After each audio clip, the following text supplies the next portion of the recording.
Дагы бир жолу ассаламу алейкум жамаат. Так маалымат каналыбыздын көрүүчүлөрү. Ноокат шаарынан баарыңыздарга салам айтамын. Бүгүн буюрса 10 апрель 2026 жыл, аптанын бүгүн жума күнү. Баарыңыздардын ыйык жумаңыздар маарек болсун. Түштөн кийинки валюта курсу баалары, жума намаздан кийинки курстардын абалы кандай бир тааныштырып берейин. Каналга катталып, лайктан басыңыздар, мүмкүн болушунча аянбастанчы. Сиздерден эчтеке кетпейт. Бакай банк рубль көтөрүлүп калыптыр. Негизи ошого көрсөтөйүн дедим. Сатып алуусу 1 сом 12 тиен рубль.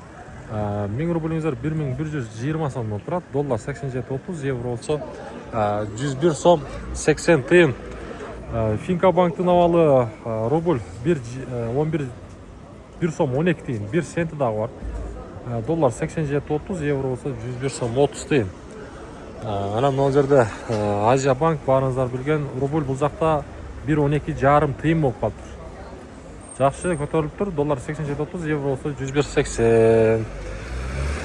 Достор, 1.12,5 рубльдүн эң алдыңкы курстары ушу Азия банкта экен. Акча алмаштыруучу жер рубль 1 сом 12 тиын, доллар 87.40, евро болсо 99 сом 50 тиын. Анан кийинки акча алмаштыруучу жер дагы бар экен. Рубль 1 сом 12 тиын, бул жакта 87.40 экен доллар. Курстардын абалы, достор, каналга дагы бир жолу айтабыз, классты басыңыздар ушул чыгарылышкачы. Анан подписка болгонду дагы унутпаңыздар. Коммерческий банкта дагы рубльдин абалы 1 сом 12 тиын экен да. Кыргызстан банк.